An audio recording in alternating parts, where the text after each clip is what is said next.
بسم الله الرحمن الرحيم. الحمد لله رب العالمين، وصلى الله وسلم وبارك على سيدنا محمد صلى الله عليه وسلم وعلى آله وصحبه ومن تمسك بسنته إلى يوم الدين. أما بعد، نشكر Mwenyezi Mungu Subhanahu wa Ta'ala kwa kutupa fursa na wasaa wa kukutana tena katika siku adhimu ya leo.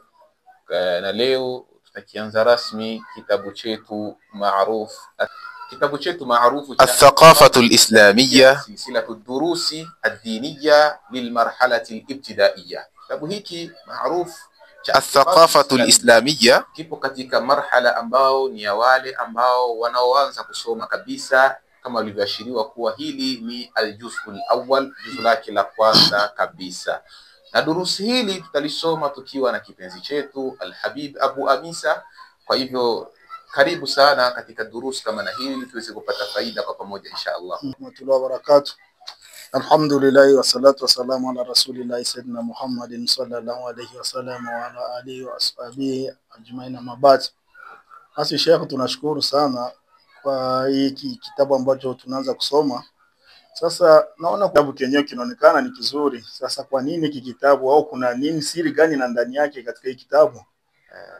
Alhamdulillah rabbil alamin. Kitabu chetu hiki ama kitabu chetu hiki pendwa kabisa cha Athaqafatul Islamiyya, kitabu ambacho ni tungo za Jamiatul Masharia ambazo zimetungwa iliyoko huko Lebanon.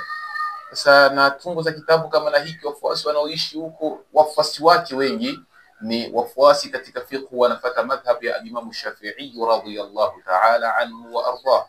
Na pia katika aqida ni humul ash'ira wal maturidiyya, wengi wao ni ash'ira na wengi wao pia ni maturidiyya ambao ndio ahli sunnati wal jamaa.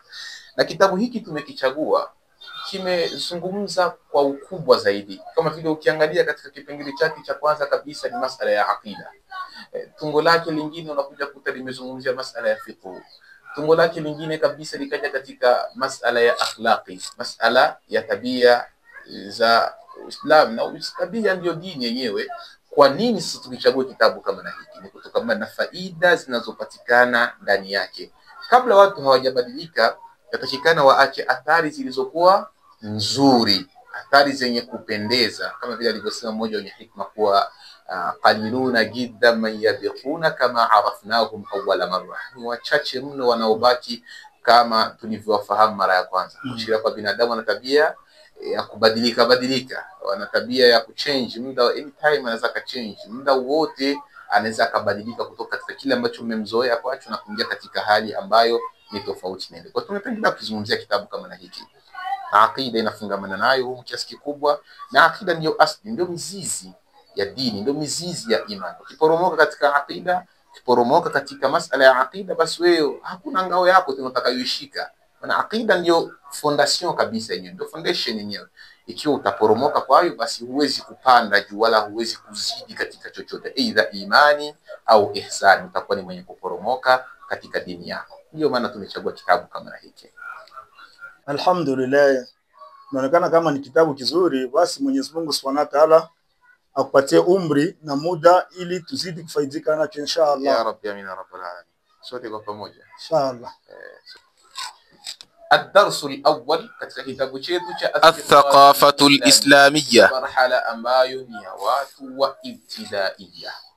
Al-juz'ul awwal ama ad-darsul awwal, darsa namba 1, darsa la kwanza. Asema muallifu rahimahullahu ta'ala wa nafa'ana Allahu bi'ulumihi fi ad-darain amin. Anasema mtunzi wa kitabu, Allah subhanahu wa ta'ala amrahamu na tunufaishe kwa ilmu zake katika dari mbili, duniani mpaka akhira, amin. Amin ya Rabbi. Asema ana muslimun saghirun, mimi ni muislamu mdogo. Na kitabu hiki ni kuashiria kuwa hata wale watoto wetu wadogo wadogo majumbani yafikana kuwafunza itikadi kama na hizi, ndio itikadi sahihi za dini yetu ya Kiislamu. Asema ana muslimun saghirun, mimi ni muislamu mdogo. Uhibbu Allah khaliqi, nampenda Mwenyezi Mungu Subhanahu wa Ta'ala ambaye ni muumba wangu. Wa uhibbu Muhammadan nabiyyi, na nampenda Muhammad sallallahu alayhi wasallama ambaye ni mtume wangu. wa uhibbul Qur'ana kitabi, na ninaipenda Qur'ani kitabu changu. Wa uhibbul Ka'bata qiblati, na ninaipenda Kaaba kibla changu ambacho ni kibla changu. Wa uhibbul Islama dini, napenda Uislamu ndio dini yangu. Ashhadu an la ilaha illa Allah, shahidia kuwa hapana mola pasiye kuabudiwa kwa haki isipokuwa Allah subhanahu wa ta'ala.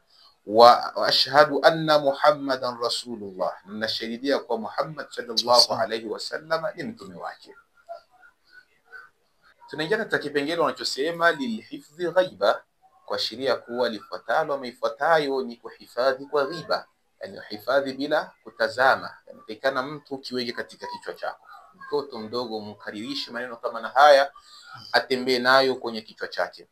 Raditu billahi rabba wa bil islami dina wa bi Muhammadin sallallahu alayhi wasallam nabiyya, kwa maana nimeridhika ama nimeridhia Mwenyezi Mungu subhanahu wa ta'ala ambaye ni Allah kuwa mola wangu, na Uislamu kuwa dini, pamoja na Muhammad sallallahu alayhi wa ala alihi wa sahbihi wasallam kuwa mtume wangu. Wasema a'zamu umuri al-islami, ni mambo makubwa katika dini yetu ya Uislamu. Qala Rasulullah sallallahu alayhi wa ala alihi wa sahbihi wasallam, mtume Mwenyezi Mungu tulake rehma na amani amepata kusema, buniya al-islamu ala khamsin, Uislamu umejengeka kwa mambo matano, misimama juu ya mambo matano. Kama unakumbuka vizuri, kitu hiki tumekisoma katika kitabu cha Nawawi cha 40 an-Nawawi. Sawa, tumesoma kitabu katika kitabu cha hadithi 40 za al-Imam an-Nawawi rahimahullah ta'ala, hadithi kama na ilikuwa ni hadithi ya 4 kama sijaghafilika, ya 3, hadithi ya 3. Mashaallah, kipengele cha kwanza Mtume sallallahu alayhi wasallam akasema shahadati an la ilaha illa Allah, kushahidia kwa Mwenyezi Mungu hapana mola pasiye kuabudiwa kwa haki isipokuwa yeye Allah subhanahu wa ta'ala, wa anna Muhammadan rasulullah, na hakika Muhammad sallallahu alayhi wasallam ni mtume wake, wa iqami salati, na kusimamisha swala, wa itai zakati, pamoja na kutoa zaka, wa hajjil baiti, pamoja na kuhiji Makka. Kisha mwisho kabisa Mtume sallallahu alaihi wasallam akasema wasawmi ramadhana, na kufunga mwezi wa Ramadhani. Hadithi kama na hii hata kule katika kitabu cha 40 an-Nawawi wamekuwa wameandika rawahu al-Imam Muslim rahimahullah ta'ala. Imam Muslim kaipokea katika sahihi yake. Ad-darsu thani, darsa namba 2, na hapa tunaingia katika kipengele cha lilhifdhi ghaiba, kwa kuhifadhi. Maneno haya ni ya kuhifadhi na kuyaweka kabisa katika kichwa cha mtoto. Asema muallif rahimahullahu ta'ala, Allahumma allimna ma yanfa'una wanfa'na bima 'allamtana wazidna ilma. Allahumma allimna ma yanfa'una, e Mwenyezi Mungu, allimna ma yanfa'una, tuelimishe kile ambacho kitakachotunufaisha, wanfa'ana bima 'allamtana, na utunufaishe kwa kile ambacho umetuelimisha, wazidna ilma, na utuzidishie elimu, Ad-darsu thalith, darsa namba 3. Nadhani mpaka hapo unanifuata kwa makini, namna tunavyotembea na namna tunavyopita page kwa page kwa ajili ya kwenda nazungumza mambo kama na haya, ambao ni miongoni mwa asili kabisa za aqida ya mja wa Kiislamu, hasa mtoto kabisa. Ndio maana akatwambia haya marhala ni marhala ya ibtidaiya, kwa sheria kwa ndio fasi ambayo mja atakikana aanze kabisa katika kujikita na kujikaza katika mlango wa aqida yake yeye mwenyewe. Ad-darsu thalith, darsa namba 3 ama somo namba 3, Allahu wahidun la sharika lah, Mwenyezi Mungu subhanahu wa ta'ala ni mmoja na wala hana mshirika wake. Kwa sheria kwa Mwenyezi Mungu subhanahu wa ta'ala hana mshirika wake. Wakasema katika kipengele cha kwanza kuwa Allahu wahidun la sharika lahu, Mwenyezi Mungu ni mmoja na wala hana mshirika wake. Na kipengele cha pili wakasema Allahu mawjudun bila bidayatin wala nihayatin, Mwenyezi Mungu yupo lakini hana mwanzo wala mwisho. Yani huwezi kumkadiria Mwenyezi Mungu kuwa alikuwa toka muda fulani, yani huwezi kumkadiria Mwenyezi Mungu subhanahu wa ta'ala kuwa alikuwa muda fulani na atakuwepo mpaka muda fulani. Allahu mawjudun bila bidayatin wala nihayatin, Mwenyezi Mungu yupo bila ya mwanzo wala mwisho. Kwa shida katika aqida ya Kiislamu, katika tauhid ya Kiislamu, mja huwezi ukamkadiria Mwenyezi Mungu Subhanahu wa Ta'ala muda wa kuwepo, kwa shida kwa Mwenyezi Mungu alikuwa toka zama fulani na atakuwepo mpaka siku fulani. Hapana. Allahu laysa lahu zawjatun, Mwenyezi Mungu hana mke. Allah hana mke. Yani si katika kuchukua mipaka wale walisema kwa Mwenyezi Mungu ana mwanamke, wali'iyadhu billah. Hiyo si katika mafunzo ya dini ya Kiislamu. Natakikana watoto wanavyokuwa wende wanafunzwa, wende wanalelewa na wende wanaeleweshwa kile ambacho Uislamu umekipendelea kumfunza mtoto, ili atakapokuwa aweze kuwa amejikita vizuri katika mlango wa tauhid. Allahu laysa lahu ibnun wala bintun, Allah hana mtoto wala mtoto wa kike wala wa kiume. Sema kuwa na kuna Waislamu baadhi mtu anaweza akakafirika akasema kwa sisi ni watoto wa Mungu. Sisi ni watoto wa Mungu. Mwenyezi Mungu Subhanahu wa Ta'ala hana mtoto, wala yakun lahu kufuwan ahad. Sawa? Mwenyezi Mungu hana mtoto wala fanani na chochote, lam yalid wala miulad, hajazaa wala hajazaliwa. Kwa hiyo itikadi ya kuitakidi kwa Mwenyezi Mungu ana mtoto, Mwenyezi Mungu ana ndugu, Mwenyezi Mungu sijui ana kaka, sijui, hizo ni itikadi ambazo ni batil. Uislamu umezipiga marufuku kabisa na zinamfanya mja atoke kabisa na aondoke kabisa katika dini ya Kiislamu. Ndio maana tukapendezwa na Uislamu ukapendelea mtoto wa Kiislamu aanze kupewa dozi kama na hizi jinsi anavyozidi kuwa, ili kumwepusha na shubhati za kikufar ama shubhati za makafiri na washirikina. Asema pia Allahu laysa lahu abun wala ummun, Allah hana baba wala hana mama. Allah hana baba wala hana mama. Pia wakasema Allahu laysa lahu akhun wala ukhtun, Allah hana kaka wala dada. Allah hana kaka wala dada. Mtu asije akasema sijui mimi ni shangazi yake na fulani kwa sababu ni ndugu yake na Mungu.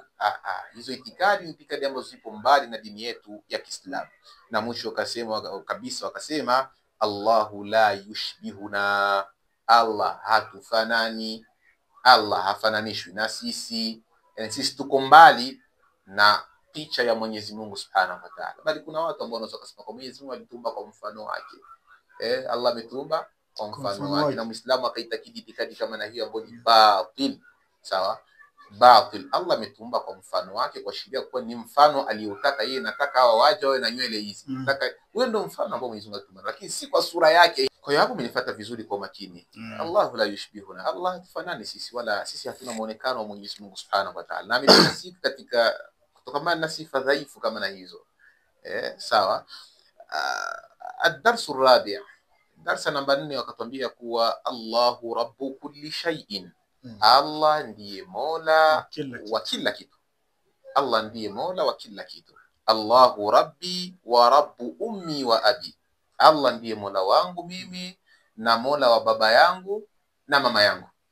Kwa shida kwa Mwenyezi Mungu Subhanahu wa Ta'ala ndiye mola wangu mimi na ndiye mola wa baba yangu na ndiye mola wa mama yangu. Na kauli ya kusema kuwa sijui Mungu wa hapa duniani ni mama zetu, kuna watu wanasema maneno kama haya, kwa Mungu wa hapa duniani ni mama zetu, hiyo ni kauli ya kishirikina kabisa. Ni kauli ambayo iko mbali kabisa na dini ya Kiislamu. Ndio maana ukiangalia hapo anatuambia Allahu rabbu kulli shay'in, ndio mola wa bali popote pale hakuna muumba wala hakuna mola ambaye atakikana awepo zaidi ya Mwenyezi Mungu Subhanahu wa Ta'ala. Wakatambia kuwa Allahu rabbu akhi wa ukhti, Allah ndiye mola wa kaka yangu na mola wa dada yangu pia. Allahu rabbu ustadhi wa rifaqi, Allah ndiye mola wa ustadhi wangu na pia wa rifaqi, na ndiye mola wa marafiki zangu. Pia wakasema Allahu rabbu samawati wal ardi, Allah ndiye mola wa mbingu na ardhi. Mwisho kabisa wakasema Allahu rabbu kulli shay'in, Allah ndiye mola wa kila kitu. Wakaweka nukta wakasema ana muslimun uhibbu Allah kathiran, mimi ni Muislam nampenda Mwenyezi Mungu Subhanahu wa Ta'ala sana, nampenda zaidi Mwenyezi Mungu Subhanahu wa Ta'ala. Hii ndio sifa ya Muislam, atakikana ampende Mwenyezi Mungu Subhanahu wa Ta'ala. Lakini katika kumpenda Mwenyezi Mungu Subhanahu wa Ta'ala, kipimo cha mahaba kinalinganishwa na kumfuata bwana Mtume sallallahu alaihi wa ala alihi wa sahbihi wasallam. Ili hifdhi ghaiba, cha kuhifadhi katika kichwa bila kutazama. Wakasema Allahu, Mwenyezi Mungu Subhanahu wa Ta'ala, Rabbi, Mola wangu, la ushiriku bihi shay'a, basi sintomshirikisha na chochote. Maneno haya mtoto ayakariri, ayahifadhi katika kichwa chake, kwa Mwenyezi Mungu ni Mola wangu, sintomshirikisha na chochote. Kwa hiyo nadhani mpaka hapo umepata picha kwa kile ambacho tumekizungumza na kile ambacho tumekipitia kama vile darsa, na tutumai umeelewa nafasi kubwa mno katika kile ambacho tumekipitia biidhnillah subhanahu wa ta'ala. Alhamdulillah. Nafaidika kweli kabisa, nafaidika, lakini naona ni kitabu kizuri inshallah, na ni kitabu ambacho inaomba sana kusomea watu. Sio tu watoto, naona sana pale unakusema watoto tu, hata wakubwa naomba kuwasomea vitabu waelewe inshallah. Nafikiria Mwenyezi Mungu, naomba tu Mwenyezi Mungu akujalie kupatia ile muda ili tuendelee na kitabu chetu inshallah. Allahumma amin ya rabbal alamin. Inshallah ta'ala, Allahumma amin ya rabbal alamin. Tupe umri sote na tupe tawfiki na muda. Amin. Unajua tawfiki ni Mwenyezi Mungu Subhanahu wa Ta'ala ndio anaitoa, hasa tawfiki katika kuitambua haki inakuja na masala ya ucha Mungu, kama alivyokuwa akisema Imam Ibn Kathir rahimahullah ta'ala, wa man ittaqa Allah wafaqa li ma'rifati al-haq, atakayemcha Mwenyezi Mungu basi Mwenyezi Mungu atampa tawfiki katika kuitambua haki. Na haki huja baada ya kusoma, ikawa tujifunze, tujue, tusome inshallah ta'ala. Mwenyezi Mungu Subhanahu wa Ta'ala ndio maana tumeweka katika masala ya mtandao, ili wakubwa pia watakaona manufaa, kuna manufaa katika hili, wasome, na wadogo pia wasome. Ni marhala ya mwanzo, tikana watu wenye mzizi ukazi inshallah. Allah tunufaishe kwa hiki ambacho tumekisoma, na tuelimishe kile ambacho kitakuwa na manufaa na sisi. Amin. Hiyo ni sababu ya kuwarhamu maiti wetu na sababu ya kunyangua daraja zetu. Amin. Tutakutana pia inshallah ta'ala katika darsa lijalo, darsa sehemu ya pili katika juzu letu la kwanza hili la Athaqafatul Islamiyya. Barakallahu fikum وجزاكم الله خيرا وأحسن الله إليكم وبالله التوفيق. السلام عليكم ورحمة الله وعليك السلام ورحمة الله وبركاته.